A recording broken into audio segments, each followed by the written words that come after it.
A Comissão de Segurança Pública da Alerj vai apresentar uma emenda ao orçamento do Estado que deverá ser destinada à proteção e ao desenvolvimento de crianças e adolescentes. Nesta sexta-feira, a comissão discutiu as causas do aumento dos atos infracionais no Estado.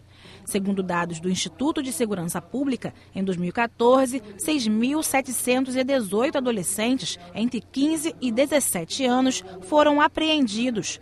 44% dessas apreensões foram por tráfico ou uso de drogas, 15% por roubos e 7% por furtos. A representante do ISP também destacou que não há evidências de que os jovens cometem menos crimes após a maioridade penal, pois, segundo o estudo, o percentual de prisões entre os menores de 17 anos e os maiores de 18 anos se manteve quase o mesmo. O estudo também apontou o número de adolescentes vítimas de crimes. Foram mais de 31 mil no ano passado. E o principal crime cometido contra eles é o de lesão corporal. Eu mostrei que praticamente metade das prisões e apreensões que ocorreram nos últimos 5 anos no estado do Rio de Janeiro foram de jovens de 15 a 23 anos. Tá? E outro número que eu apresentei também foi que a proporção, o número de prisões e apreensões entre os jovens de 15 a 17 e de 18 a 20 é praticamente o mesmo, o que pode significar que a condição da maioridade penal não induz a redução da criminalidade. Para o desembargador Ciro Darlan, uma das principais causas do aumento de infrações no Estado é a falta de uma atuação preventiva e de políticas públicas. O desembargador criticou o fato do Rio ter menos conselhos tutelares do que prevê a lei. O município do Rio de Janeiro deveria ter 67 conselhos tutelares atuando, só tem 17. Qual a consequência disso? Falta de ação preventiva, né, para que as crianças e os adolescentes não sofram violência e, em sofrendo violência, reproduzam essa violência.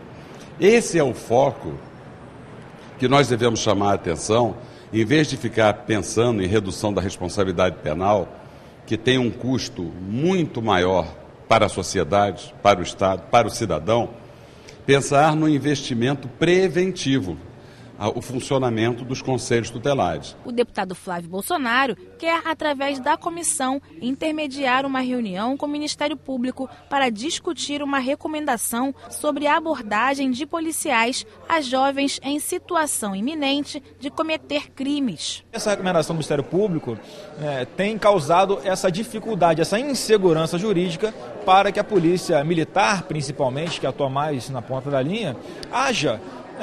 Imaginem aqui o centro da cidade, que diariamente é um local onde esses, principalmente menores, se concentram para cometer furtos e assaltos, e a polícia só pode agir após eles cometerem um ato como esse.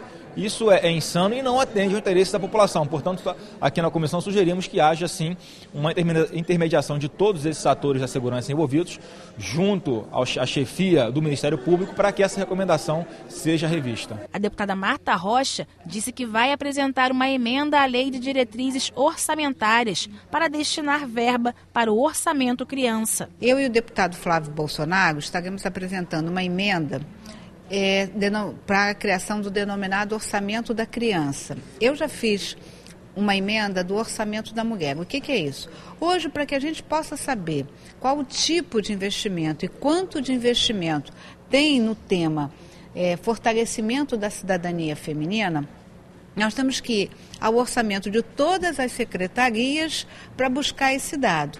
A criação do orçamento da mulher é criar uma espécie de aba no orçamento em que você identifique qual o tipo e a quantidade de investimento para as questões, as políticas públicas voltadas para a mulher. Isso já existe no âmbito da Câmara dos Deputados. Nesse sentido, nós também vamos criar, eu e o deputado Flávio Bolsonaro, o orçamento da criança, que também já existe no âmbito do Congresso Nacional.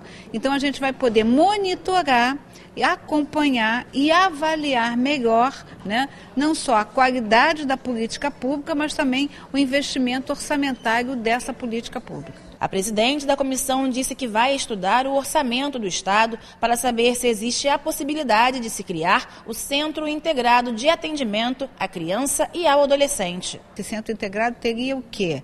O delegado de polícia, o promotor, o juiz, a assistência social, o DEGASE, para uma audiência, uma denominada audiência de custódia, para avaliar a necessidade ou não desse jovem ser recolhido ao sistema socioeducativo. Então, eu acho que eu mesmo estou saindo daqui com o compromisso de examinar o orçamento, verificar se há previsão disso, até porque o Conselho Estadual dos Direitos da Criança solicitou isso, e não só verificar qual é o tipo de deslocamento de orçamento que eu posso fazer para poder sugerir a criação desse centro.